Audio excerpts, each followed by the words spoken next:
بیت المقدس سے مسلمان بچے کا خط بنام سلطان صلاح الدین ایوبی۔ فاتح بیت المقدس سلطان صلاح الدین ایوبی۔ السلام علیکم ورحمۃ اللہ وبرکاتہ۔ امید ہے آپ خیریت سے ہوں گے، اور ہمارا تو حال کیا ہی پوچھئے، ہم خیریت سے نہیں ہیں۔ ہر لمحہ حالت جنگ میں، خوف میں، بھوک میں، جبر میں، ظلم میں زخمی وجود لیے، گھائل روح لیے، بے کسی و بے بسی کے عالم میں تنے تنہا عالم کفر کا ظلم و ستم اور بدترین جبر سہ رہے ہیں۔ اے فاتح بیت المقدس سلطان صلاح الدین ایوبی، تم کہاں چلے گئے ہو؟ تمہاری یاد بہت آتی ہے، سوچا آج تمہیں بیت المقدس کے کچھ حالات سناؤں۔ جب بیت المقدس کے آس پاس جیٹ طیارے پرواز کرتے ہیں، ان کی ہولناک آواز سن کر ہمارے دل زور زور سے دھڑکنے لگتے ہیں۔ ہمارے محلے میں لوگ زور زور سے کلمہ پڑھنے لگتے ہیں، پھر ہمیں معلوم ہوتا ہے کہ ظالم یہودی ہم پر آسمان سے آگ برسا رہے ہیں۔ میرے کئی دوست اور اس کے گھر والے اس آگ میں بھن گئے اور اس دنیا سے رخصت ہو گئے۔ اے سلطان، مجھے یہ بھی معلوم ہوا کہ کئی خواتین بیوہ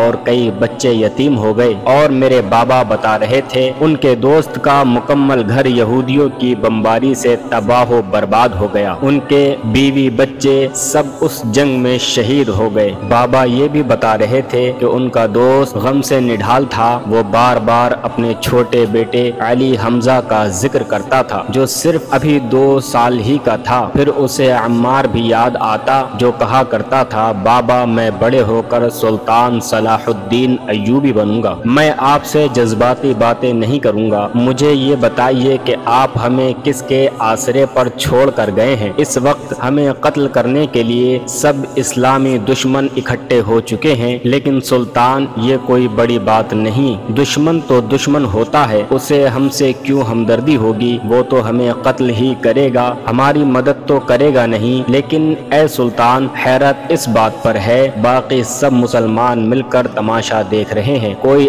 آگے بڑھ کر ہمیں ان قاتلوں سے بچانے کو تیار نہیں۔ باقی مسلمان کمزور تو ہیں مگر بہت مصروف ہیں، ہم ایک کے بعد ایک ان درندوں کا نوالا بنتے جا رہے ہیں، لیکن کوئی بچانے والا نہیں۔ ہم چاروں طرف سے دیکھتے ہیں، ہمیں دشمن کے قہقہے سنائی دیتے ہیں۔ باقی باتیں میں آپ سے کل کروں گا، مجھے جیٹ طیارے کی آواز سنائی دے رہی ہے۔ سلطان صلاح الدین ایوبی، آج میں بہت مشکل سے یہ خط آپ کو لکھ رہا ہوں، کیونکہ کل یہودی نے میرے گھر پر بھی بم برسا دیے تھے، میرا گھر بھی تباہ ہو گیا اور میرے بہن بھائی بھی شہید ہو گئے۔ مجھے یہ بھی نہیں معلوم ہوا کہ میرے ماں باپ اس وقت کہاں ہیں، وہ کس اسپتال میں ہیں، یا یہودی کی بمباری کا نشانہ بن کر اس فانی دنیا کو خیر آباد کہہ چکے ہیں۔ سلطان، اقوام متحدہ تو صرف ایک ایسا ادارہ ہے جسے مسلمانوں کی نسل کشی کے لیے استعمال کیا جاتا ہے، اب تو ہمارا اسپتال، مساجد اور درسگاہیں بھی محفوظ نہیں۔ کل اس یقین کو اور قوت ملی کہ جب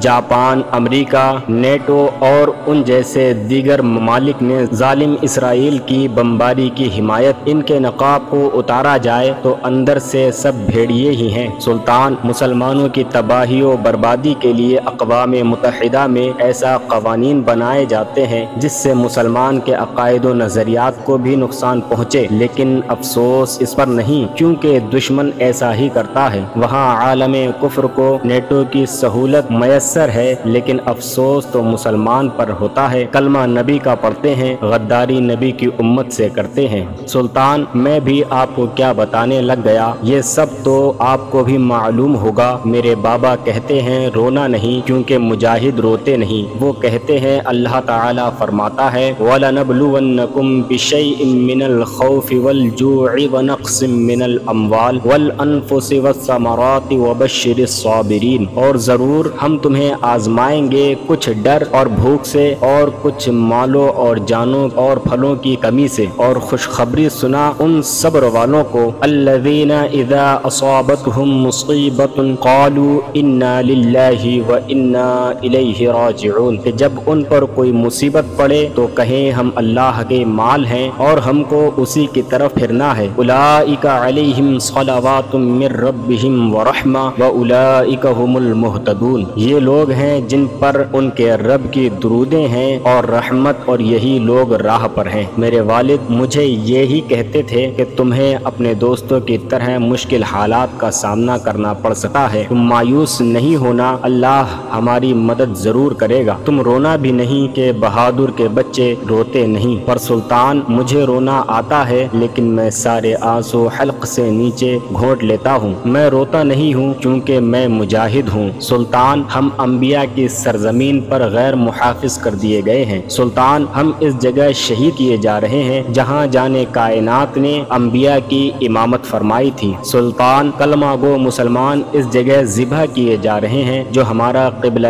اول ہے، سلطان کیا آپ کچھ ہماری مدد کر سکتے ہیں؟ کیا آپ ان درندوں سے ہمیں بچا سکتے ہو؟ اگر نہیں تو کیا ہم ان فرعونیوں کے ہاتھوں یوں ہی ذبح ہوتے رہیں گے؟ ہماری ہر نسل بیت المقدس کی حفاظت کے لیے کفن کی چادر اوڑھے رہے گی۔ سلطان میرے خط کا جواب ضرور دینا، مسلمانوں کے قبلہ اول کا تنہا محافظ۔